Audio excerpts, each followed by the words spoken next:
Je suis Philippe Brugnot, chef d'établissement de la maison d'arrêt de Colmar.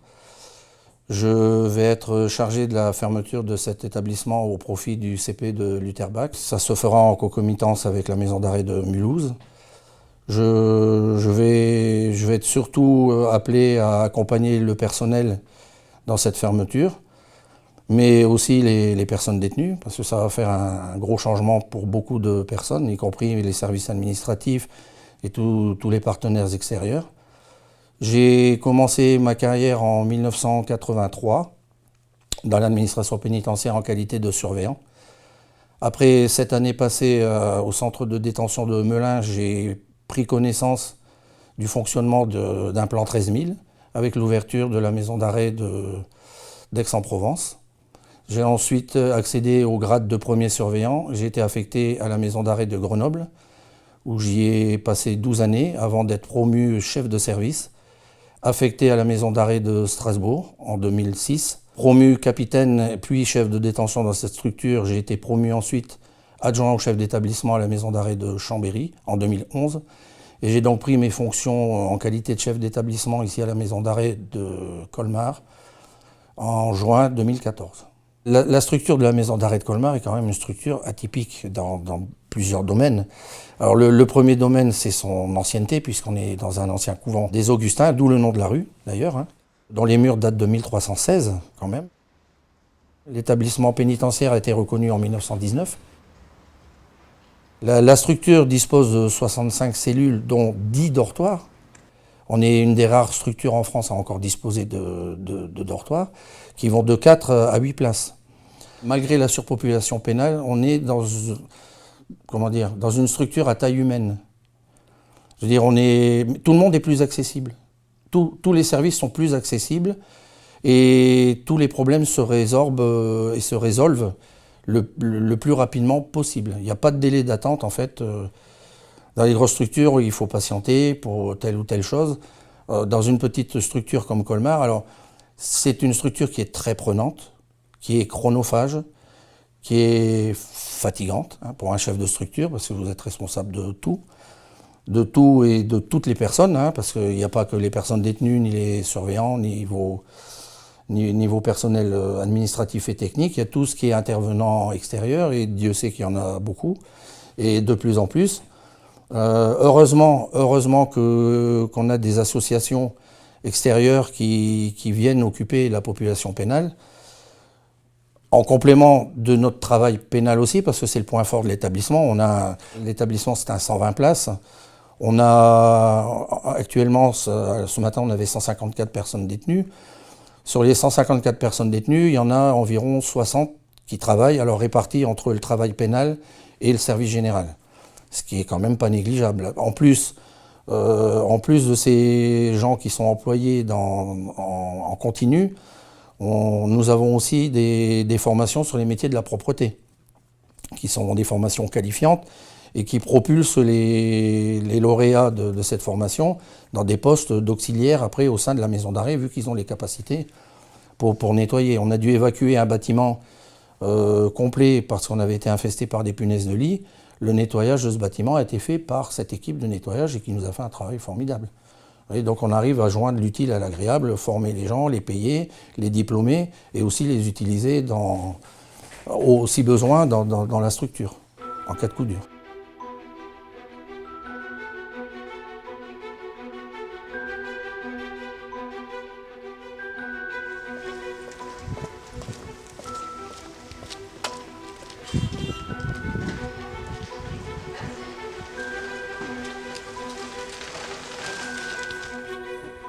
Là, c'est le point d'entrée. Là, c'est là où tout commence pour les détenus.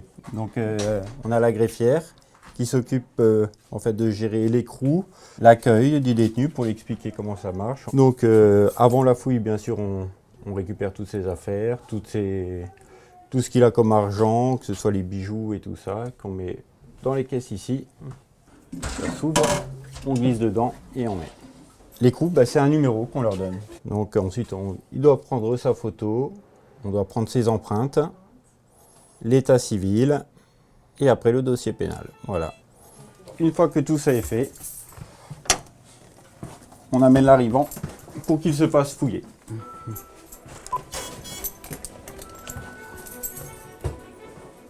Donc on le fait passer ici. Ensuite, on le met dans cette salle pour le fouiller. On le met à nu, hein, et on le fouille complètement, lui et ses affaires. Donc ensuite, le PCI a eu l'identité bien sûr du détenu par le greffe et la porte. Donc automatiquement, il le marque sur les tableaux d'effectifs et il a un cahier à remplir pour noter l'arrivée d'un nouveau détenu, quoi, avec son nom et son écrou. Donc la salle de contrôle ici, c'est le PCI. Donc ça nous permet de voir tous les passages de chaque détenu à tous les étages, de contrôler la sécurité, de voir aussi pour les agents s'il y a un moindre souci. Par exemple, les alarmes, quand elles sonnent, c'est ici qu'elles sonnent. Ça s'affiche l'étage où il y a un problème et le PCI transmet l'information à toutes les équipes, quoi. Donc ensuite, l'arrivant, il va aller au niveau du quartier arrivant. Bien sûr, la plupart du temps, on essaie de le mettre seul en cellule, quand c'est possible. Bien sûr, après, s'il y a un risque suicidaire, on les met à deux, hein, pour éviter tout risque. Et donc, ensuite, il sera vu en entretien tout de suite avec un gradé. Et si le directeur est présent, si ce n'est pas la nuit, c'est en journée, il sera vu aussi par le directeur et le chef de détention.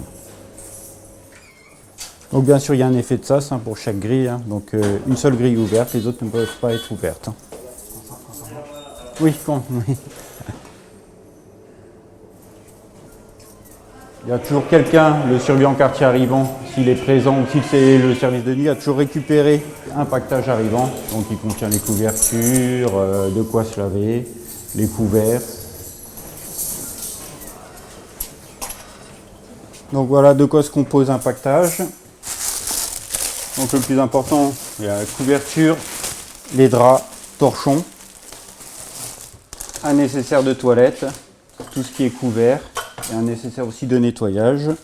On leur fournit aussi les claquettes et aussi un livre avec je suis en détention pour expliquer leurs droits et leurs devoirs aussi en détention. Bien sûr, il a toujours un matelas à récupérer aussi, parce que chaque détenu a son propre matelas, hein. Donc il a son nom et son numéro d'écrou qui sera avec lui, qui le suivra si jamais il change de cellule ou quoi que ce soit, quoi. Donc voilà, donc on va aller au quartier arrivant. Donc du coup, c'est là où les personnes détenues, elles viennent quand elles sont écrouées.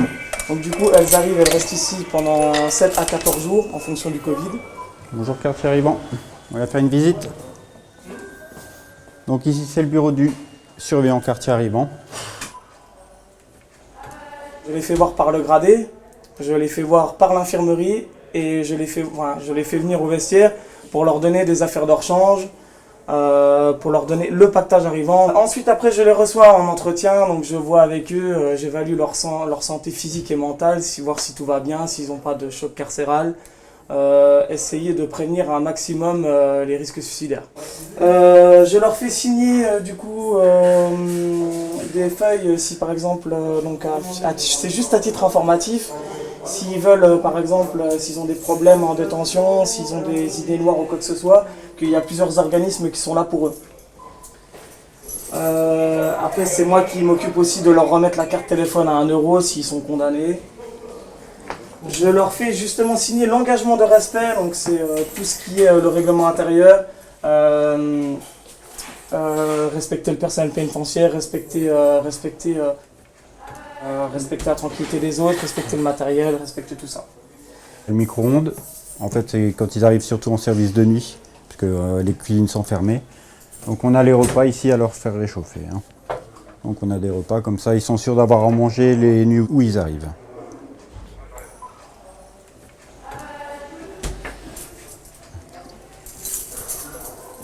Là, bah si, tu vois, on est libre. Donc on va regarder une cellule.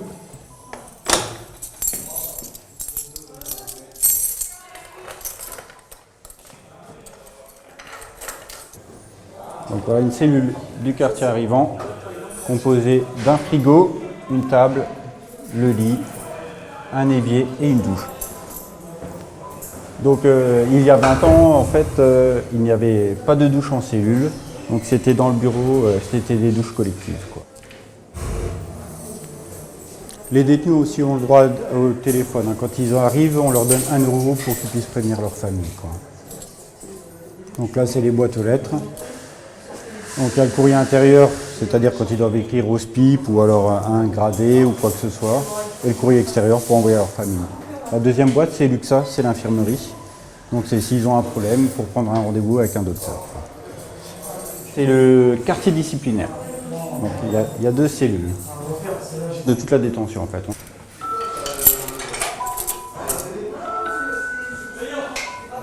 2 minutes.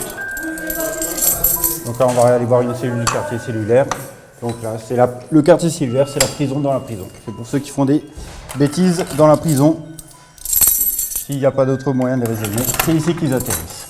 Donc à la différence des autres cellules aussi, le quartier disciplinaire, il y a toujours une grille avant. Donc on n'est pas en confrontation directe avec lui quand on ouvre la cellule et on a tout de suite la vue sur lui, quoi. Avant, c'était jusqu'à 45 jours. Maintenant, ça n'arrive jamais. Maintenant, ils prennent 15 jours maximum.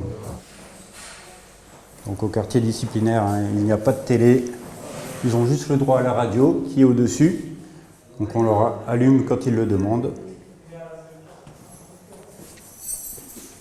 Avec le système de radio, en fait, on leur allume une fois et ensuite on peut éteindre ici, pas la peine de rentrer en cellule pour leur couper la radio, quoi. Une fois qu'on leur a affecté une cellule, qu'ils sont bien installés, qu'ils ont été vus en entretien par le surveillant quartier arrivant, ils sont obligatoirement vus à l'infirmerie. Ils ont un entretien avec une infirmière.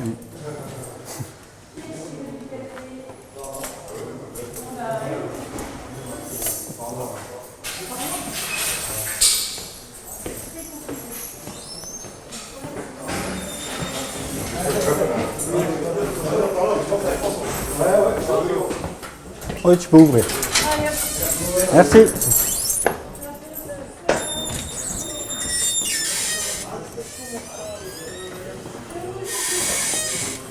C'est ici qu'en fait commence la deuxième station, hein. Donc on a l'étage UXA. Là, on est dans l'infirmerie qui se trouve au milieu de la détention, ici à Colmar. On a une toute petite salle, on a tout dedans, on a notre salle de radio, on a notre pharmacie, voilà, notre salle de soins. On est 3 infirmiers à travailler ici actuellement. Donc c'est ici qu'on fait les soins, qu'on reçoit les arrivants, qu'on fait les entretiens infirmiers. Alors consultation déjà médecine générale, on a 4 demi-journées par semaine avec la présence d'un médecin. Donc soit un urgentiste, soit un médecin généraliste qui vient. On a un dentiste qui vient une fois toutes les semaines. Après, on a un ophtalmo tous les mois, une dermato tous les 2 mois, un ORL tous les 2 mois. On a maintenant un ostéopathe qui va venir jusqu'à la fin de cette maison d'arrêt. On a un kiné aussi toutes les semaines. Ici, c'est la vitre plombée, puisque c'est là qu'on a la console de radio et que, comme pour ne pas se faire irradier, on doit tous se cacher derrière la vitre plombée quand on fait les radios. Tous les arrivants sont vus dans les 24 heures par les infirmiers. On fait une évaluation, alors voilà, des problèmes de santé en général, de l'état psychologique dans lequel ils arrivent, parce que c'est quand même l'arrivée en détention, c'est pas rien. Alors on a des habitués, comme on dit, et puis on a des gens qui n'ont pas forcément le profil à venir souvent en maison d'arrêt. Donc c'est très important, c'est le risque suicidaire. Et on a aussi surtout ce qui peut être dangereux à l'arrivée en détention, c'est le risque de manque. Alors que ce soit le manque de stupes, parce qu'on a des gens qui ont des grosses consommations de stupéfiants à l'extérieur, et surtout on a le manque d'alcool. Parce que ça, c'est des choses qui nous sont déjà arrivées, c'est les déliriums très minces, classiques, 48 heures de garde à vue, ils arrivent ici, et puis ils voient des petites bêtes qui courent sur les murs, c'est inquiétant. Salut. Tu peux leur montrer l'évacuation aussi, Ah, la chaussette, oui. Voilà, ça c'est nos coffres à stupes, avec la réserve de méthadone et la réserve de Subutex, entre autres. Et puis cette belle grande porte, c'est notre chaussette d'évacuation d'incendie. Si un jour il y a le feu, comme on est enfermé, qu'on n'a pas les clés, on a une chaussette qui nous emmène en cours de promenade. La chaussette descend directement sur la petite cour. Voilà, sur la cour de promenade des arrivants. Donc voilà notre réserve de pharmacie. Alors, on a des gens qui viennent prendre les traitements chez nous déjà. Et puis après, on a des barquettes qu'on distribue. Alors, on leur donne 24 heures de traitement. Après, on ne vérifie pas les prises de médicaments. C'est un lieu de vie ici. Donc, les gens, c'est comme dehors. Les médicaments sont prescrits. On les distribue. Après, on ne sait pas forcément si c'est pris ou pas. Après, il faut savoir qu'en maison d'arrêt, les gens sont beaucoup en cellule, donc ça leur permet aussi de faire une petite coupure dans la journée, de venir à l'infirmerie. Donc c'est vrai qu'on fait très facilement venir les gens à Luxa. En plus, on a l'avantage chez nous d'être au milieu de la détention, donc même quand la grille de Luxa est fermée, ils arrivent à tendre le bras à travers la grille, à ouvrir la porte du bureau. Donc tout va bien, on a beaucoup de passages comme ça, imprévus. Après, on a aussi souvent des gens qui viennent et qui finalement ne veulent pas de médicaments, ils voulaient juste sortir un peu de la cellule, venir discuter.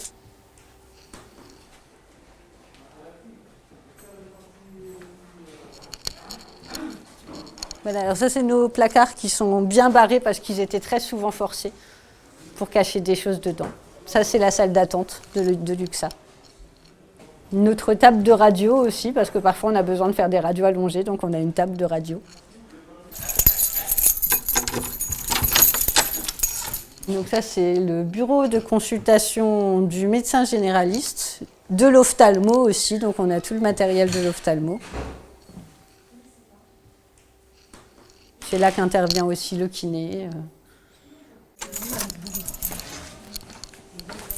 Donc ça c'est le bureau des psychologues.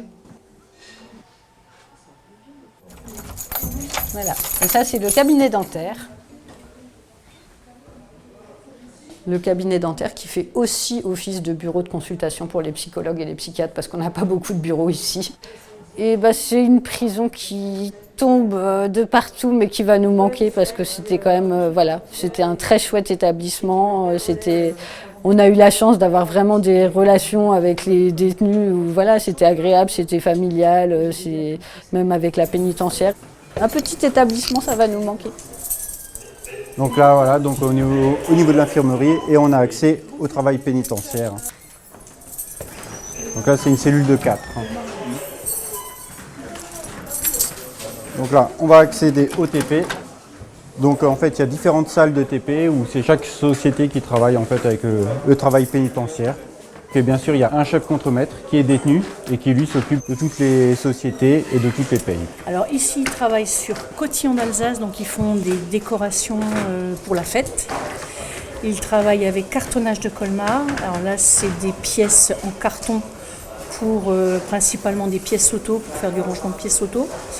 Et ensuite, Schneider Embalia, où on travaille avec de l'emballage alimentaire.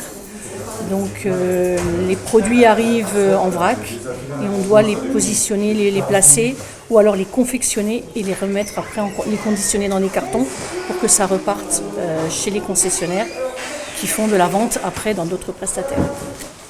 C'est un endroit où on embauche les détenus qui demandent à travailler. Donc on peut en avoir normalement 30. Actuellement avec le Covid, on n'en a que 20. Donc ils font des demandes et ensuite selon leur profil, selon leur comportement en détention, ils passent en commission et on les classe au fur et à mesure. Donc il y a un ordre de classement bien sûr par rapport à leurs demandes et ensuite ils sont intégrés ici. Donc le problème de la maison d'arrêt de Colmar, c'est qu'on n'a pas possibilité de faire rentrer des camions. Donc tout est acheminé de la rue au préau, par tire-pale. Et ensuite, les détenus qui sont classés aux ateliers, ils descendent, viennent chercher les cartons, les remontent dans les ateliers, fabriquent et on fait le chemin inverse pour repréparer les palettes et repartir recharger dans la rue les camions. Donc là, vous allez avoir le deuxième atelier qui est aussi petit que l'autre. Donc 7 personnes, mais là 5. Alors le matin, je prends les détenus à 7h30 et ils travaillent en continu jusqu'à 13h15. À 13h15, on a les repas qui arrivent par barquette, on les réintègre en cellule et ensuite ils vont manger en cellule. Et les après-midi, parfois on travaille, donc cet après-midi on va travailler, mais c'est sur le volontariat, je ne peux pas les imposer. Donc quand vraiment on a vraiment, là étant donné qu'on a moins de détenus, on a du travail, le travail reprend dans les entreprises, on est obligé d'être réactif. Donc je demande aux détenus s'ils veulent rester. S'ils restent, on comptabilise ce qu'ils font l'après-midi, jusqu'à 3h30. Et donc, et ceux qui ne veulent pas rester ou qui ont des activités aussi à faire à côté, je les laisse rentrer en cellule à 1h15. Voilà. Donc là, vous avez du cartonnage. ça arrive comme ceci. Ils doivent les plier et en mettre une certaine quantité dans les cartons. Normalement, c'est 280, donc c'est volumineux, c'est lourd. Il y a beaucoup de manutention, c'est ça qui est un peu problématique. Je suis toute seule. Toute seule pour la surveillance, toute seule pour descendre le matériel. Alors l'inconvénient qu'il y a ici, c'est que quand je suis en bas pour les livraisons, parce que je m'occupe des livraisons jusque dans la rue, les détenus sont seuls. Mais bon, il y a des caméras partout, donc c'est le PCI qui s'occupe de la surveillance, le temps de mon absence. Le problème, c'est qu'ils savent très bien qu'en fait, s'il y a un souci ici à l'atelier, ils perdent leur travail. Ils perdent le travail. Donc c'est pour ça que ça arrive, mais c'est très rare.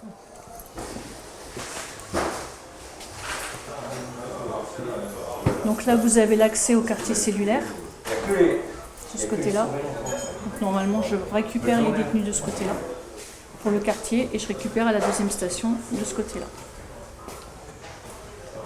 Donc là, ça c'est l'ancien système. En fait, c'est un petit pistolet.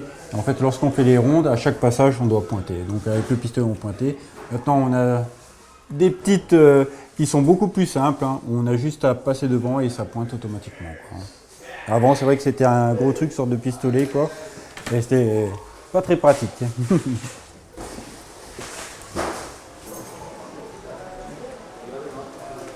Donc là, vous êtes dans le grand atelier où normalement j'ai 16 personnes. Donc là, il y en a 9. Donc on se sert de cet atelier aussi pour le stockage. Donc l'arrivée, le départ derrière. Et donc les détenus font le même travail que les autres ateliers, mais bon, ils ont beaucoup plus de place. Et on se sert aussi de cet atelier-là quand on doit faire des chaînes de montage, surtout pour les coffrets ou les sachets de fête, où il y a plusieurs produits à mettre dedans. Donc on fait des chaînes sur 5-6 personnes pour que ça soit plus rapide, pour avoir une productivité quand même assez importante. Donc là, ici, c'est vrai que c'était une ancienne chapelle. Donc en fait, il y avait tout ce qu'il fallait. Donc, il y avait des tableaux, il y avait des statues, avant qu'ils le convertissent en atelier, quoi. Donc c'est à l'ancienne époque. Donc voilà. Et en plus, à cette ancienne chapelle, en fait, il y a un accès qui peut le donner presque sur l'extérieur, qui donne au niveau du sas véhicule, mais qui maintenant a été condamné, heureusement. Donc là, c'est un formateur sur la formation pro qui intervient et qui fait des petits groupes pour apprendre. Alors, ils apprennent le métier de la propreté pour pouvoir avoir un diplôme et ensuite pouvoir à l'extérieur prétendre à un emploi ou alors se qualifier encore plus. Donc cette formation, on a une formation, c'est le nettoyage en général sur des zones de bureaux ou alors entreprises. Et on fait un plus avec les machines monobrosse et autolaveuse qui n'ont pas dans leur premier module. Et on a 3 intervenants, 3 formateurs différents qui viennent. Là c'est pareil, c'est la même technique que de l'autre côté, sans produit. Là-bas c'était avec de l'eau et du produit. Donc on aspire derrière. Là on fait sans produit, c'est juste un lustrage. Et en même temps, il y en a 2 qui travaillent au niveau des sanitaires. Donc parce que ça fait partie de la formation, nettoyer tout ce qui est WC, lavabo et tout ce qui est zone de contact, donc tout ce que l'on touche. Et voilà. Alors là, c'est une formation qui est diplômante, qui fonctionne sur 6 semaines. Donc c'est pris par la région, c'est la région qui finance. Et ils peuvent avoir ils ont le diplôme à la fin. Et ensuite, ils peuvent soit se perfectionner en prenant des modules supérieurs, ou alors pouvoir prétendre à un emploi et faire du nettoyage à l'extérieur. Attends, on passe, on monte.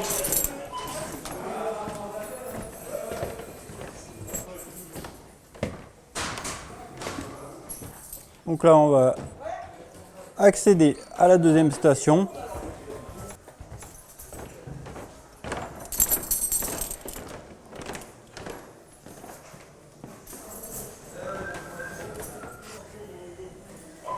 Donc ici c'est la deuxième station, donc c'est surtout à la deuxième station qu'on a 2 cellules de détenus isolés qui sont à protéger. Donc c'est des dortoirs de 8 et de 6. Donc ceux-là sortent justement en promenade isolée. Donc ils sortent qu'à midi et c'est tout, quoi.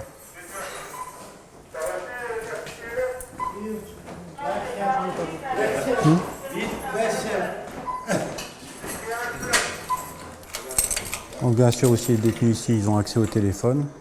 Donc ils sont très demandeurs, surtout à cet étage-là. Et bien sûr, on n'a pas de cahier ni d'horaire, donc s'ils le demandent et que les cabines sont libres, on est obligé de leur donner. Et ici, c'est des cellules normales, quoi. Juste celles du fond où ils sont à 4. Mais sinon, c'est des cellules comme toutes les autres.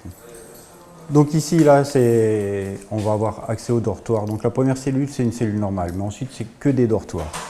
Donc sur la gauche, on a les détenus, c'est les cuistots. Donc on a 2 dortoirs pour les cuistots.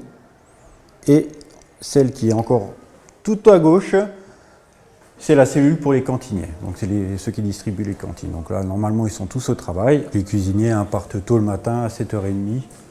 Et les cantiniers, eux, par contre, ils partent à partir de 8h30 travailler. Donc, et les cuisiniers, eux, restent jusqu'à midi et demi, jusqu'au temps du repas, en cuisine, le temps de tout nettoyer. Après, ils retournent en cellule.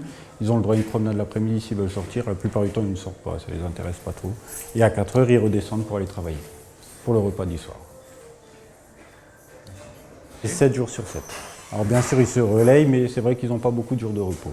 Comme les oxys, ceux qui font le ménage aux étages, eux aussi, ils travaillent tous les jours par contre. Ils n'ont pas de jours de repos. Ils ont beaucoup plus de liberté par rapport aux autres détenus, quoi, hein. Donc c'est vrai qu'eux, ils se baladent, mais la plupart comprennent, ce sont des gens sérieux qui n'abusent pas du système, quoi. Le ménage, ça dépend, c'est quand ils ont le temps. Bon, le matin, on commence tout de suite à 7h30, ils doivent ramasser les poubelles dans chaque cellule. Ensuite, ils doivent faire sortir toutes les poubelles. Là, après, ils peuvent attaquer leur ménage. Jusqu'à 11h15, une fois que le repas arrive. Là, par contre, ils installent tout pour faire la distribution du repas. Et une fois que tout est distribué, là, ils peuvent encore de nouveau nettoyer. Donc là, c'est une salle d'activité et l'aumônerie. Et ici, c'est la chapelle, où les différents aumôniers viennent avec eux.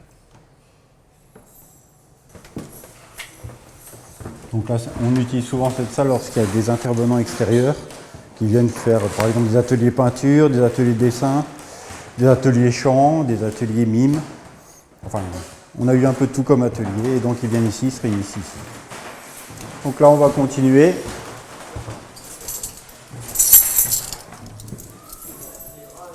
On va traverser le dernier couloir de la deuxième station. On va voir tous les dortoirs pour enfin accéder au quartier cellulaire. À la deuxième station, on considère que c'est des détenus un peu plus calmes, quoi. Donc, qui se tiennent à carreau, qui ne font pas de bruit. Le quartier cellulaire, c'est des détenus un peu plus jeunes, un peu plus foufou, comme on dit, quoi, qui sont un peu plus véhéments, mais bon, après, maintenant, le quartier, ça se passe bien.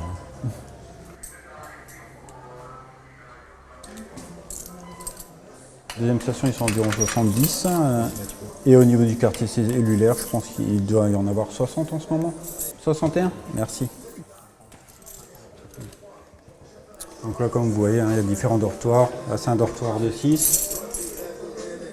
Là, à la base, c'était un dortoir de 8, mais on est monté jusqu'à plus de 10 ici, dans ce dortoir, avec les matelas au sol. Donc, c'était dans les mauvaises périodes. Maintenant, ça va mieux. C'est quand on était en sureffectif. Maintenant, c'est un peu descendu, donc il n'y a plus de matelas au sol. Donc, c'est pas si grand que ça, hein, pour autant de personnes à l'intérieur. Donc il y en a un qui s'est fait un camping. Hein. Lui, il n'aime pas dormir dans un lit, donc il dort sur le côté. Quoi. Parce qu'il n'aime pas quand il y a les gens autour de lui.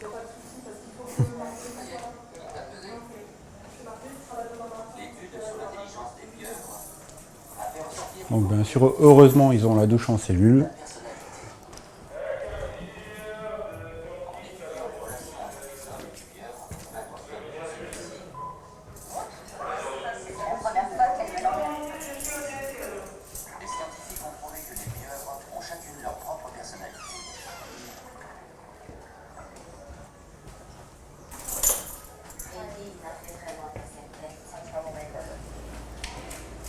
Dans la distribution de repas, le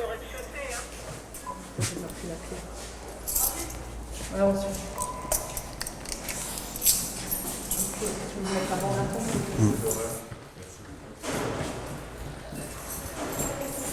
Donc là, nous rentrons au sein de l'école.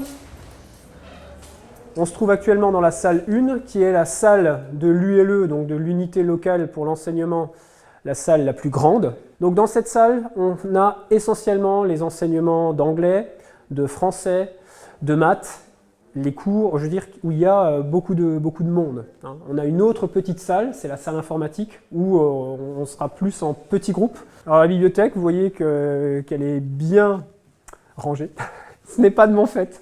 On a un bibliothécaire qui est auxiliaire de détention, donc c'est son travail, il est détenu et il est formé justement pour gérer ce fonds de livres. Alors ce fonds de livres, on a une partie qui nous est propre et une partie qui provient de la médiathèque départementale. Donc on va pouvoir faire le topo de ce que l'on enseigne à l'ULE.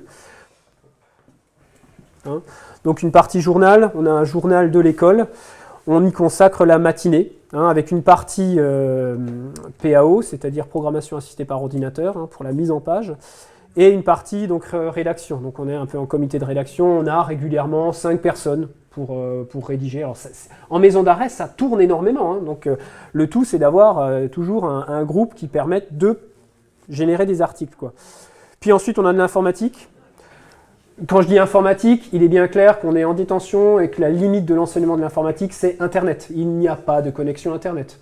En revanche, on va pouvoir récupérer un site Wikipédia que l'on a aspiré et ils vont pouvoir expérimenter ça. C'est clairement les limites de l'enseignement, je veux dire, actuellement, quoi. C'est cet accès au numérique qui pose des problèmes évidents de sécurité.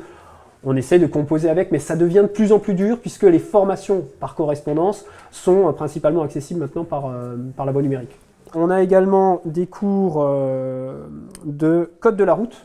Donc code de la route, on ne passe pas le code en prison.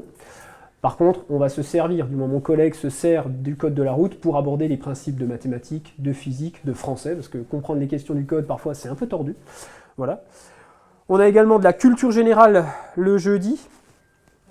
Où là, mon collègue, il s'attelle à des sujets comme la radicalisation, ces choses-là. Donc ça peut être des sujets un peu compliqués. D'ailleurs, on a un travail là avec le SPIP sur les fake news, c'est-à-dire on va balayer les moyens de diffusion de l'information, l'éducation aux médias. Voilà. Et donc, en partenariat, les cours de culture générale et les cours de français, on va s'y mettre. Donc on a souvent des petits projets comme ça qui sont liés à nos enseignements généraux. On essaye de tisser du lien. Alors, on tisse du lien dans les contenus et on essaye d'en tisser, je veux dire, dans les groupes. Sachant que les groupes, je vous le rappelle, en maison d'arrêt, ils sont très fluctuants. C'est-à-dire, je veux dire, d'un mois à l'autre, on n'a pas du tout le même effectif. Les personnes en maison d'arrêt entrent, sont prévenues et peuvent être transférées, libérées, voire, ce qui nous impacte plus, c'est qu'ils sont classés aux ateliers. Et du coup, ils n'ont plus la même disponibilité, ce qui chamboule à chaque fois nos cours. Je suis instituteur de formation. Je suis arrivé ici en tant que responsable local de l'enseignement en 1989. C'était un peu le début. Mon prédécesseur avait travaillé 14 ans ici, avec un système très scolaire, vraiment copié de l'enseignement primaire. Et donc moi je suis arrivé, c'était au début de ce qu'on va appeler par la suite le lycée pénitentiaire. Donc c'est à l'intervention de profs de tout niveau. Donc on s'adressait à tout niveau de formation au niveau de l'école. Donc quand je suis arrivé, il y avait une salle de classe. Ici c'était une grande salle où il y avait table de ping-pong, tapis de gymnastique. Et donc le projet a été de transformer ce lieu en service scolaire avec cette bibliothèque. Mais c'est vrai qu'au départ, j'étais tout seul. Éducation nationale dans une prison. Je suis resté 27 ans. Et c'était ça un peu mon principe, c'est que les choses ne s'arrêtent pas ici. Pour les jeunes qui étaient en terminale ou au lycée à l'extérieur, qui se retrouvaient incarcérés, c'est qu'ils ne perdent pas tout à fait leur temps ici. Je disais toujours, si vous rentrez avec un niveau A et que vous ressortez avec un niveau A, vous avez perdu du temps. Après, ça peut être quelqu'un qui va se lancer dans la peinture. Ce n'est pas nécessairement passer des examens ou venir en cours de maths, mais avancée. Après, c'est vrai que, je vais revenir un peu en arrière, par rapport, quand on est arrivé, on a mis un peu la pagaille dans l'établissement. Hein. Les surveillants n'avaient pas l'habitude de gérer autant de groupes, que ça bouge autant, qu'il fallait chercher les gens en cellule, qu'il fallait les faire monter. Donc, j'avais un peu mes moyens, mes petits trucs par rapport aux surveillants. Donc, je me souviens d'un vieux surveillant, il s'appelait Monsieur Léon. Quand je l'appelais, je lui disais « Monsieur Léon, je viens vous embêter. Il me faut telle personne. » Et ça marchait. Hein. Après, il y en a où c'était plus compliqué, mais on a toujours réussi à fonctionner. Je faisais partie d'une association à l'extérieur, une association culturelle. Donc, mon but, c'était de ramener la culture en prison. On a commencé par des stages de percussion en été. Après, des stages de théâtre. Petit à petit, au départ, c'était des petites choses. Alors, on travaillait surtout l'été parce qu'il n'y avait pas de cours. Il n'y avait pas d'autres activités. Après, c'était des ateliers de peinture, des ateliers de théâtre. Et ces choses continuent à un niveau beaucoup plus important puisque le SPIP a repris ce côté culturel en charge avec ses activités. Donc je m'appelle Marguerite Rodenstein et je viens à la maison d'arrêt depuis une trentaine d'années. À l'époque, je suis venue ici pour donner des cours de lutte contre l'illettrisme, puisque on sait bien qu'en France, il y a 15% d'illettrés, mais en prison, il y en a bien davantage. J'ai donné ces cours de lutte contre l'illettrisme un petit peu, comment je vais dire, j'étais très déçue, puisque en fait les personnes qui en avaient vraiment besoin ne venaient pas. C'est comme quand on vous demande d'aller quelque part où vous êtes en échec, vous n'allez pas courir, d'autant plus qu'ici tout est basé sur le volontariat. Donc ceux qui venaient, c'était vraiment avec beaucoup de réticence. Et puis ils disaient toujours j'ai la honte puisque je suis illettrée. Moi je ne sais pas pourquoi ils sont là. Et je ne veux pas le savoir, je ne demande jamais. Mais très souvent ils ont envie de le partager et de dire ce qui les a amenés entre ces quatre murs. La situation n'est pas facile du tout pour les détenus qui sont là. Ni pour les détenus d'ailleurs, ni pour les surveillants. Puisqu'il faut dire que les surveillants, eux aussi, sont derrière les murs pendant de longues années. Évidemment, eux, ils peuvent rentrer.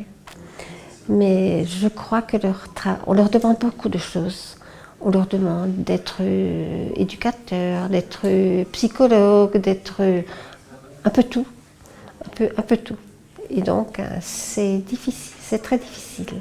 Un jour, j'ai découvert les ateliers d'écriture. Or, les ateliers d'écriture, c'est une action de lutte contre l'illettrisme.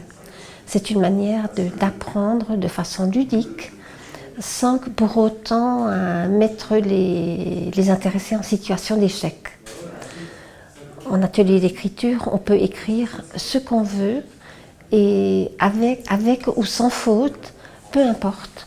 Et puis personne n'a le droit d'émettre le moindre jugement de valeur par rapport au contenu de l'écrit, ce qui est absolument génial, puisque de ce fait, tout le monde est content de ce qu'il écrit et c'est très valorisant pour l'intéressé. Ce qui fait que depuis 25 ans, j'anime un atelier d'écriture donc à la maison d'arrêt, à raison de 2 séances par semaine. Pendant les congés scolaires, généralement, je viens pratiquement tous les jours puisqu'il n'y a rien d'autre qui se passe. Et les détenus attendent souvent avec impatience. Souvent, des personnes ont des parloirs fantômes, ce qui veut dire qu'on leur annonce une visite et puis personne ne vient. Et ça, c'est extrêmement difficile. Ce qui veut dire que quand ils peuvent jeter un petit peu leur tristesse, leurs mots sur le papier, je ne veux pas dire que ça l'enlève totalement, mais ça permet d'évacuer quelque peu. C'est ça. Un petit peu l'atelier d'écriture. Bon, il y a quand même certaines contraintes. Il y a notamment les contraintes de temps, de durée. Une fois qu'ils ont écrit leur texte, en une séance, les séances durent soit 2 heures, soit 3 heures.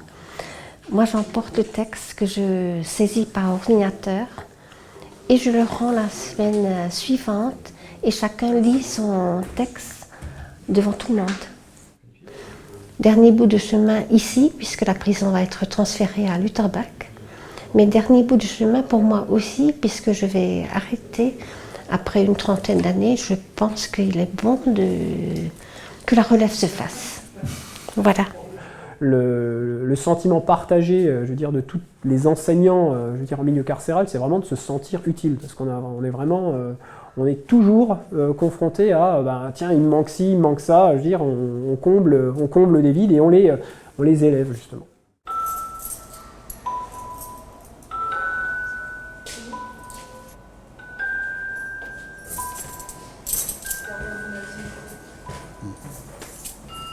Quartier, on est au deuxième. Hein.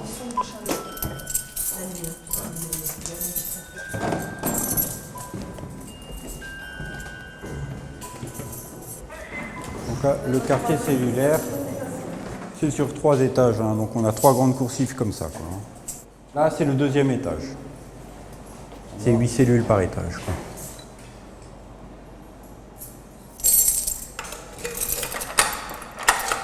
Donc, vous voyez, ils sont à 2, voire à 3 dans des cellules comme ça. Quoi. Donc c'est plus petit que la deuxième station quand même. Hein. Ici, ils n'ont pas la douche en cellule. Ici, au quartier cellulaire, ce sont que des douches collectives. Et là, c'est les toilettes.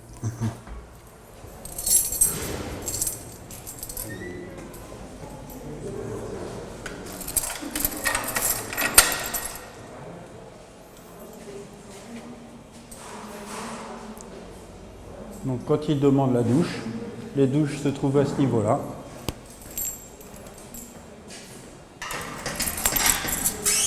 Donc, ces douches-là ont été rajoutées il y a 2-3 ans environ. Hein. Avant c'était juste la porte ici où ils avaient accès. C'est la lumière. Ouais. Étant donné qu'on avait de plus en plus de détenus, on a été obligé de rajouter des douches.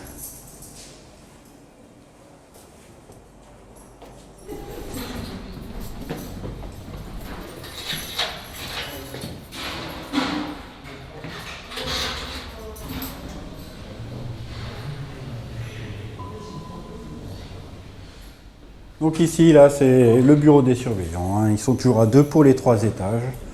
Donc ils ont leur tableau d'effectifs, leur ordinateur pour gérer tous les mouvements, puisque maintenant, on gère tous les mouvements par ordinateur dès qu'on en fait un.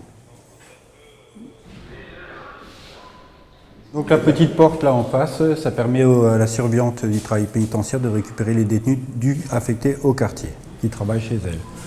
Elle a les détenus au niveau de la deuxième station, qui récupère justement avec l'autre porte de l'autre côté, quoi. Et ça évite que les détenus des différents ateliers et différents étages se croisent trop souvent. Donc ici, c'est la boîte aux lettres des cantines. Hein. Donc en fait, ils ont des petits papiers où ils peuvent cantiner ce qu'ils veulent un petit peu, hein, que ce soit de la nourriture, des produits de toilette ou d'hygiène ou quoi que ce soit, quoi. Et donc ils le mettent dans cette boîte et après c'est livré à différents jours de la semaine, quoi. Ici, c'est la boîte aux lettres pour le courrier intérieur et pour le courrier extérieur.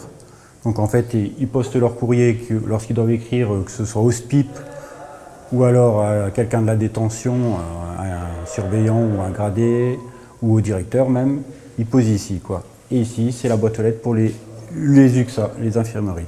Quand ils ont un petit problème, un petit bobo, pour prendre rendez-vous, ils doivent déposer un papier là-dedans et c'est récupéré chaque matin à 7 h.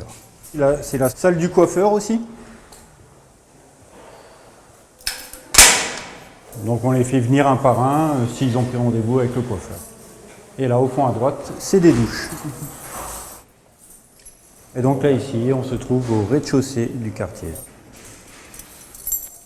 Donc ici, on a accès aussi à la salle de musculation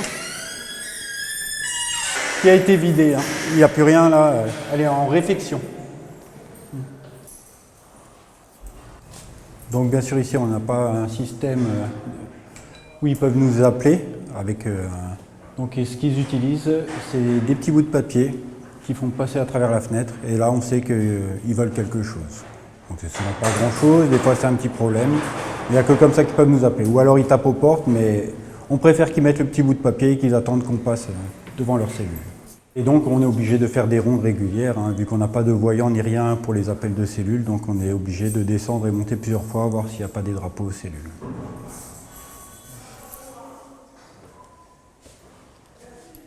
On a les différentes portes pour atteindre la promenade. Donc on en a une pour le quartier et bien sûr de l'autre côté pour la deuxième station.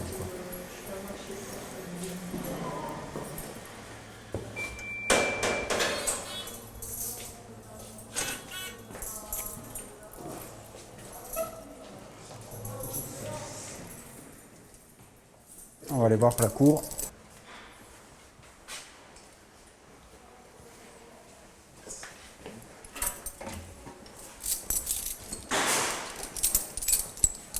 Donc ça c'est l'accès de la cour pour la deuxième station.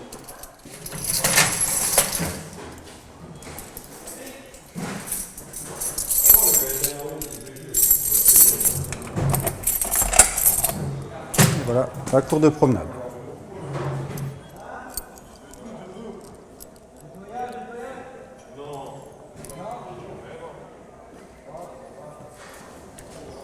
Donc avant, bien sûr, on n'avait pas de filet, donc il a été installé, ce qui les a bien gênés par rapport aux projections. Donc c'est pour ça qu'on voit beaucoup de bouteilles d'eau.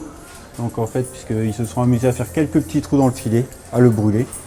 Et après, ils sont dans la cour de promenade. Lorsqu'il y a un paquet qui atterrit, ils jettent plusieurs bouteilles, ça fait le poids et les paquetages tombent dans le trou jusqu'au détenu. Toutes les fenêtres des cellules et toutes elles ne donnent que sur la cour de promenade et non pas vers l'extérieur dans la rue, quoi. Donc leur seul but qu'ils ont, c'est cette cour de promenade, quoi.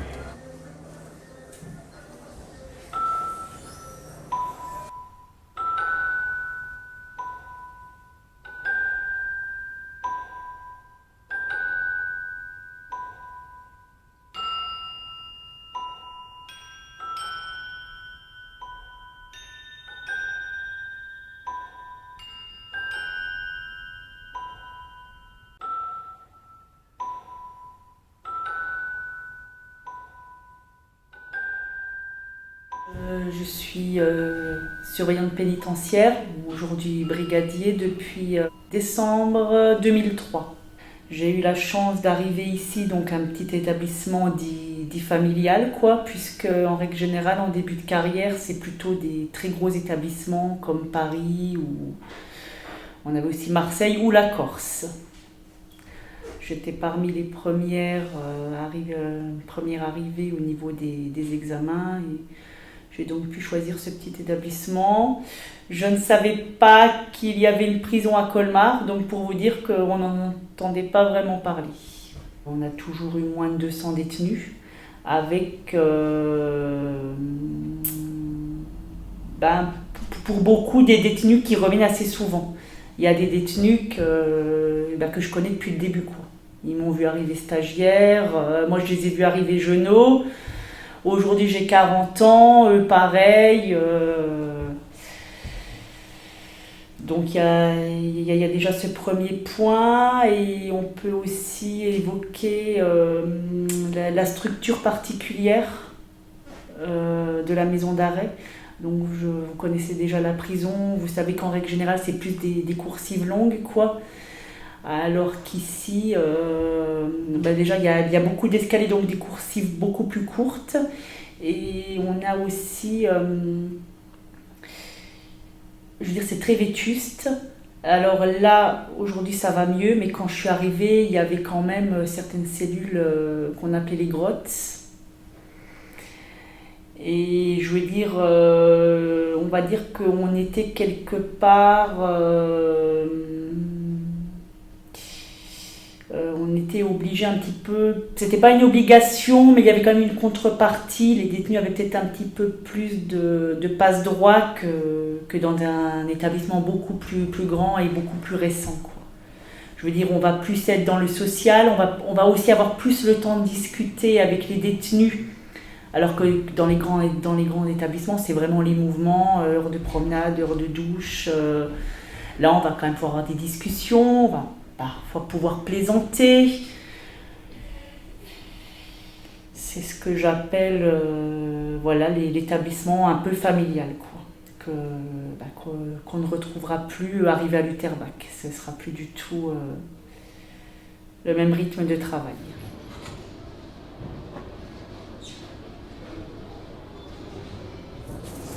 Donc là, au niveau du quartier semi-liberté, vous allez voir, on a 12 cellules en fait en quartier semi-liberté.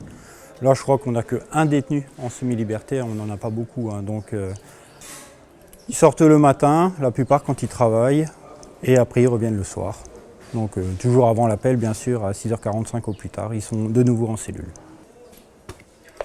Donc, on sonne ici, ça sonne au niveau de la porte, et là ils nous ouvrent. On va pouvoir voir une des cellules du quartier semi.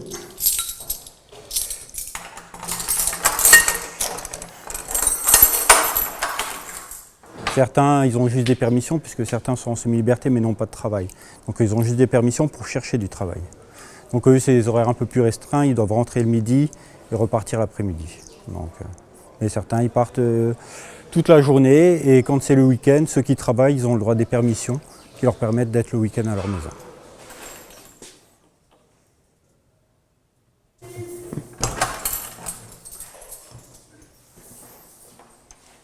Après, le problème d'ici, c'est qu'on n'a pas de surveillant affecté directement au quartier semi-liberté. Donc c'est juste les dispos ou la fouille de temps en temps qui passe, mais c'est vraiment très rare. À part, bien sûr, tous les matins on contrôle et le soir aussi. Mais en journée, il y a très peu de monde qui y passe, quoi, en fait. Donc ils se gèrent vraiment tout seuls. Donc c'est une petite cour, mais ça leur suffit, ils sont bien contents de pouvoir sortir comme ils veulent, quoi. Et donc cette promenade, en fait, on la laisse ouverte quand c'est la journée ou le week-end, qu'il y a plusieurs détenus qui sont là, on ouvre dès le matin et on la referme le soir. Comme ça, ils peuvent sortir quand ils veulent, quoi.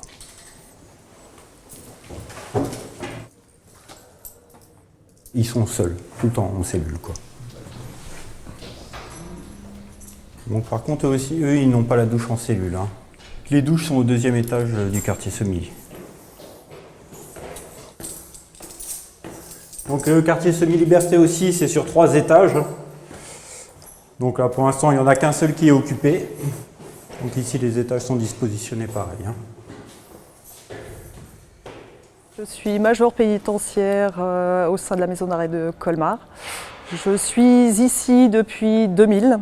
Alors je suis partie 2 ans entre-temps au CP de Nancy pour monter en grade, mais je connais l'établissement depuis 2000. Mes fonctions ici, c'est adjointe au responsable de détention, donc je gère à la fois la détention, mais aussi je suis responsable, on va dire, du service des agents. Donc je gère tout le personnel de la maison d'arrêt de Colmar. Je porte l'écusson de la maison d'arrêt de Colmar, donc, où apparaît le blason de la ville de Colmar et la cigogne blanche, emblème de l'Alsace. Alors, les familles qui demandent avoir un détenu au parloir font une demande de parloir. Pour les prévenus, la demande est faite auprès du tribunal et pour les condamnés, auprès du chef d'établissement. Donc, quand ils ont obtenu leur permis de visite, ils prennent rendez-vous auprès du responsable parloir, soit par téléphone, soit par l'intermédiaire de la borne qui se trouve à la porte d'entrée. Et une fois qu'ils ont obtenu leur rendez-vous, ils se présentent à la porte. Quand c'est leur tour de parloir, l'agent parloir vient récupérer les familles par cette porte.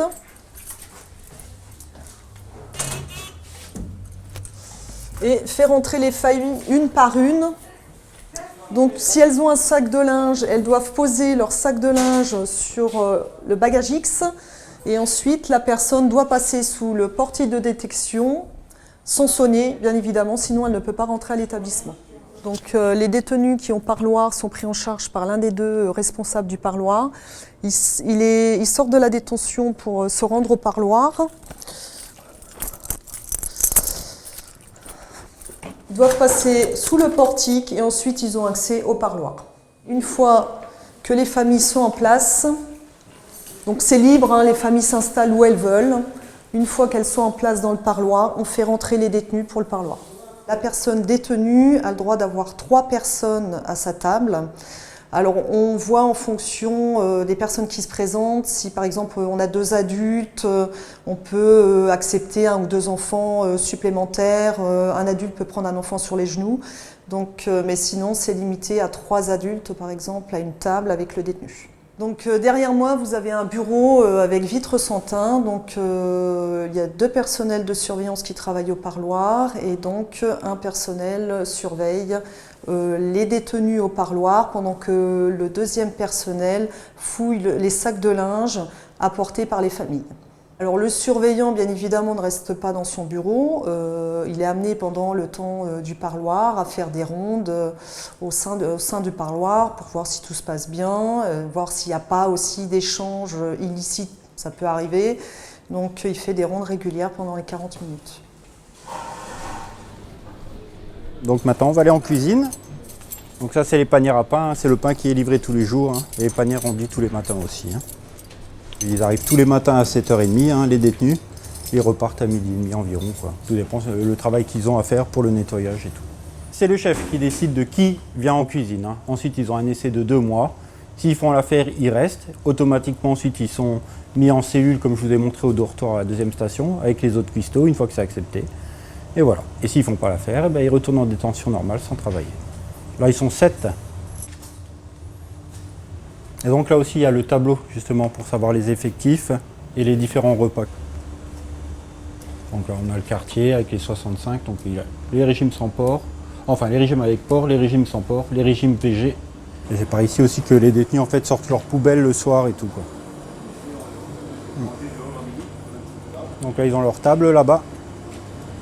Comme ça, quand ils ont un peu de soleil, ils peuvent sortir. Donc oui, c'est rare, mais oui, il y a bien des bâtiments privés qui sont habités et qui donnent sur la vue sur la cuisine. On va faire un tour aux assises. C'est là où on fait passer les détenus qui passent en procès. Donc ce qui est bien, c'est comme vous voyez, c'est des belles clés à la Fort Boyard, comme dans l'ancien temps.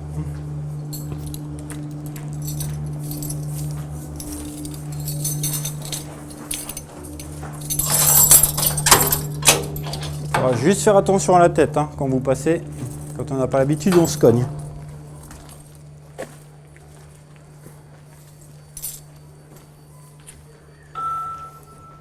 Donc là, c'est les fenêtres du quartier Arrivon.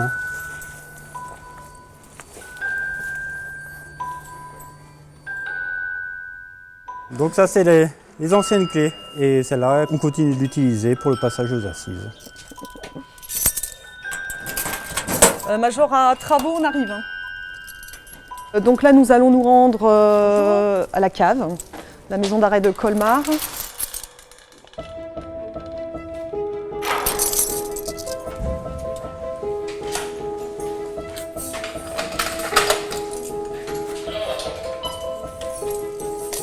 Tu écoutes? Bonjour. Oui, là, c'est un peu dangereux.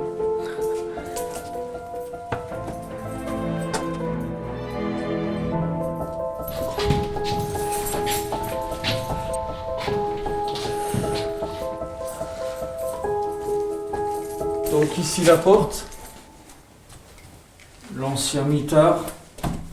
On peut voir la porte déjà d'entrée là, avec des gonds assez solides.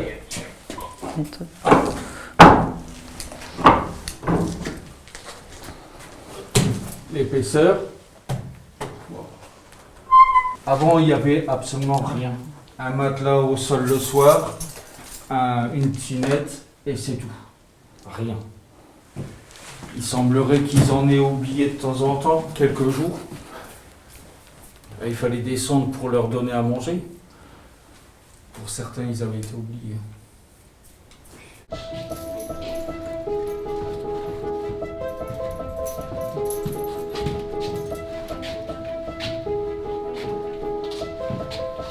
C'est bon. 1, 2, 3, 4. 4 marches à partir de là. Faites attention. Ici, c'est une des réserves à charbon, une des anciennes. Il y avait des trappes. Là, c'est la rue. C'est la rue des Augustins. Il y a plein de petites niches à droite à gauche. Ici, non. des détenus, non. Peut-être que du temps des couvents, peut-être.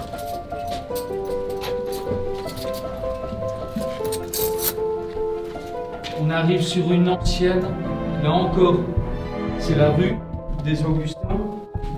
Sur une réserve de charbon, on en voit encore des résidus, des passages, des alvéoles pour des statuettes, des aérations qui mènent vers des pièces qui ne sont plus recensées. Là et là. Bon, là c'est rue Berthe-Molly, donc c'est une annexe de l'établissement pénitentiaire en fait. C'est effectivement ici des logements de fonction. Et donc c'est vraiment une très vieille bâtisse. Et au centre, vous verrez, il y a une petite rigole pour l'eau. Avant il y avait un puits, et au fond de ce puits, il paraîtrait qu'il y a un trésor. Paraîtrait. J'ai essayé de faire creuser mes fils, ça n'a pas marché. Ils n'ont pas voulu, mais donc apparemment, voilà, cette cour est remplie vraiment d'histoire. Cette bâtisse est vraiment remplie d'histoire et on le sent, je trouve, quand on va à l'intérieur parce qu'il y a une espèce de pression. Enfin, c'est assez. Vous verrez. On va voir ça. Hein. Donc cette cour est surnommée la cour des miracles. Alors pourquoi? Parce qu'en fait, il n'y a pas eu de miracle là-dedans. Par contre, il y a eu des actes de torture pendant la guerre, en fait. Hein. Puisque toute la bâtisse, hein, idem comme la prison, c'était un couvent, mais ça a été aussi une prison pendant la guerre. Quoi, hein.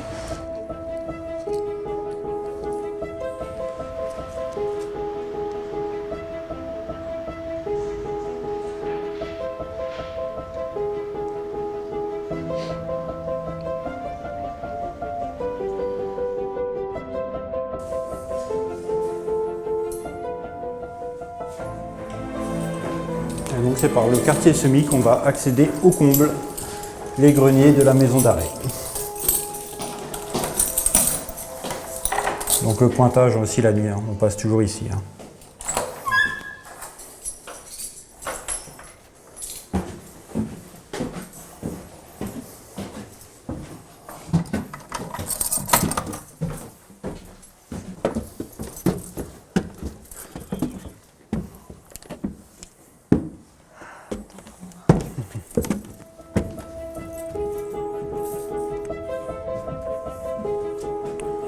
Et donc là, c'est vraiment qu'une petite partie des combles. Hein. Là, vous allez voir quand on va passer au-dessus de la détention, c'est assez gigantesque.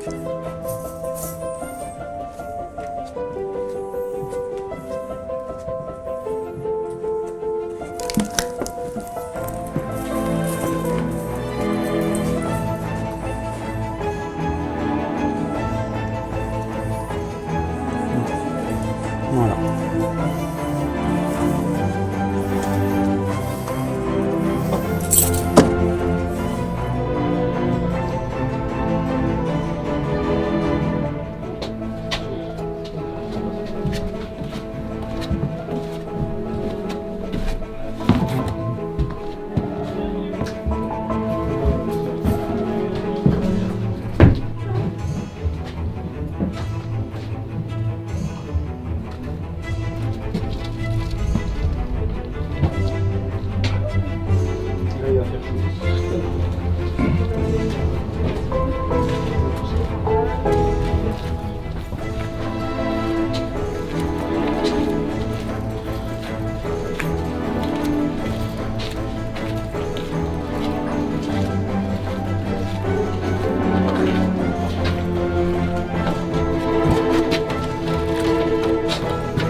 Donc voilà, donc là on est dans les combles. Donc c'est ici qu'ont eu lieu plusieurs évasions à Colmar, hein, que ce soit à la deuxième station ou du quartier, puisque les murs étaient tellement friables. Donc même à la petite cuillère, ils étaient capables de creuser le mur et de sortir la nuit. Hein. Ils commençaient à 7 h le soir une fois qu'on avait fermé, et puis le temps de creuser, ils passaient entre les rondes et c'était bon, quoi. Et après ils se retrouvaient ici, au niveau des combles. Ils soulevaient quelques tuiles. Bien sûr, certains avaient préparé des draps pour passer de l'autre côté. Et donc voilà, et après ils n'avaient plus qu'à longer le mur et descendre dans la rue, quoi. Alors après, bien sûr, après ces premières évasions, on a fait couler une chape de béton qui a été mal faite, enfin qui n'a pas été faite aux bons endroits. Donc ça fait qu'on a eu une nouvelle évasion malgré la chape de béton, quoi. Bon, sauf que ceux-là avait été quand même fort parce qu'ils étaient passés par un petit tuyau qui était large comme ça. Donc ils avaient été très doués. Hein. Ils sont descendus en rappel. À partir du toit, ils arrivent sur le trottoir. Le trottoir de la rue des Augustins. Hein. C'était vers 4 heures du matin. Parce que ce n'était pas la caméra extérieure de l'établissement qu'ils avaient filmé, mais la caméra du tribunal de grande instance à l'époque, hein, qui est devenu depuis le tribunal judiciaire de Colmar, qui a pris l'image, qui balayait le trottoir. Le matin à 6 heures, le gradé qui se présente pour prendre son service, il voit le grappin qui descendait le long du mur. Donc ça l'étonne, il passe, il arrive, il pose la question à l'agent qui était à la porte, s'il s'est passé quelque chose, l'agent visiblement n'était pas au courant. Donc le personnel de service des nuits n'était absolument pas au courant. Donc lui, il appelle le chef d'établissement, qui m'appelle, comme moi j'habitais juste à côté. Il me dit, ben, écoutez, va voir, on m'a dit qu'il y a quelque chose, comme tu es juste à côté, va voir. Donc je me suis déplacé très rapidement, 6h10. Je suis arrivé et j'ai vu, parce que pour arriver à l'accès à la porte d'entrée de l'établissement, je suis passé devant ces grappins-là, j'ai vu effectivement, avec des traces de pieds, je me suis dit, certainement quelqu'un est parti. Je suis allé au poste de contrôle, j'ai demandé que l'on vérifie dans toutes les cellules si tout le monde est présent, donc on a commencé à faire un appel nominal. Et là on me dit, ben tiens, il y a une cellule qui ne répond pas. Et quand ils ont ouvert la porte de la cellule, effectivement, il n'y avait personne. Il n'y avait personne et il m'a dit, ben, dans la cellule, il n'y a personne. Il dit, ben, il n'y a personne, vérifiez quand même s'il y a un bris, quelque chose comme ça. Et quand il a regardé dans les toilettes, il dit, mais il y a un trou au niveau de sanitaire qui monte vers le toit. Dans la matinée, ils ont été récupérés. L'un a été dirigé vers la maison d'arrêt de Strasbourg et l'autre vers la maison d'arrêt d'Épinal. Et depuis, la chape a été recoulée et maintenant, on n'a plus aucun souci. On a les détecteurs de mouvement maintenant et en plus, dès qu'il y a un mouvement, la caméra se fixe sur le mouvement en fait. Hein. Donc déjà, il y a une alarme qui se déclenche quand il y a un mouvement et l'alarme, puisqu'on a plusieurs caméras, elle se fixe automatiquement sur l'endroit où il y a du mouvement. Donc là, on sait qu'on est filmé directement au niveau du PCI qui nous voit en gros plan. Et là, comme vous voyez, on a des fenêtres aussi ici à ce niveau-là qui donnent sur la cour de promenade et sur le filet. En fait, ça nous permet de récupérer les projections des fois quand elles ne sont pas trop loin, quoi. Donc on a une sorte de petit filet de pêche pour qu'on puisse récupérer. Je suis arrivée à la maison d'arrêt de Colmar donc en 2000 et j'étais la première femme à travailler en détention homme. Donc quand je suis arrivée ici, j'étais toute jeune surveillante. Les surveillants hommes avaient déjà quelques années d'ancienneté et c'est vrai que quand ils m'ont vu arriver, ils m'ont pas vu arriver d'un très bon œil. Donc j'ai pas été très bien accueillie au départ, mais au fil des mois, ils ont vu comment je travaillais et j'ai un surveillant qui est venu me voir, un ancien surveillant, qui m'a dit franchement, je suis agréablement surpris de te voir travailler comme ça. Donc c'est vrai qu'après, ça s'est détendu et ça se passe très bien. Ça fait sur 25 ans de service, 23 ans que je travaille en détention homme. Et puis c'est vrai qu'au fil des années, les femmes ont été de plus en plus intégrées dans les détentions hommes, que ce soit maison d'arrêt, centre de détention ou centrale. Ici, je l'ai moins ressenti, mais quand j'ai fait un stage effectivement à Ormingen où il y avait très peu de femmes. Et les femmes, on était à la limite d'être insultées, quoi. Je me souviens d'une collègue qui travaillait là-bas et elle avait un surnom, quoi, c'était GMC, grosse moche et conne. Alors que c'était pas du tout le cas, quoi. Mais c'est vrai que les collègues masculins avaient tout de suite fait le choix de la mettre à l'écart. Bon, il y a certaines choses que je peux pas dire devant la caméra, mais il y avait des propos si vulgaires. Rentre chez toi et fais ce que tu as à faire chez toi, quoi. On va pas rentrer dans la vulgarité. Et il y a quand même une évolution,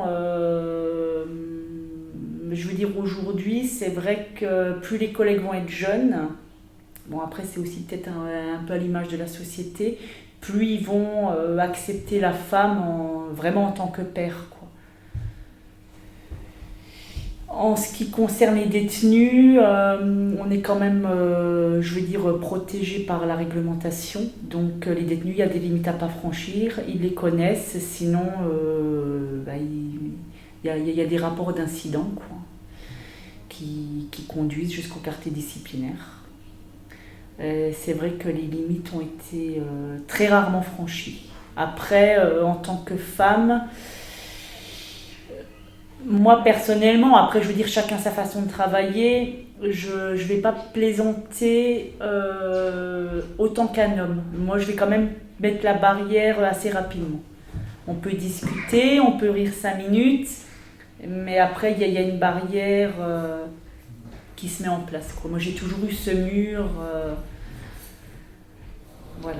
Les femmes en détention homme, je trouve que ça permet un petit peu d'apaiser parfois les tensions. Il est vrai que j'ai certains détenus qui m'ont déjà dit voilà, vous êtes une femme, il est hors de question que je vous touche ou quoi que ce soit. Par contre, ça aurait été un homme en face de moi, je pense que voilà, je l'aurais frappé. Mais vous êtes une femme, je respecte. Et c'est vrai que pour moi, d'avoir des femmes en détention homme, ça permet vraiment de désamorcer des fois des conflits et d'apaiser un petit peu la détention, ça c'est vrai.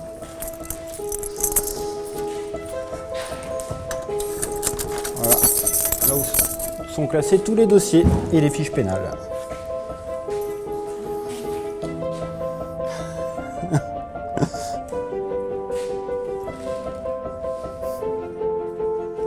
Est-ce qu'on a des vrais anciens? Dedans, à mon avis, les anciens.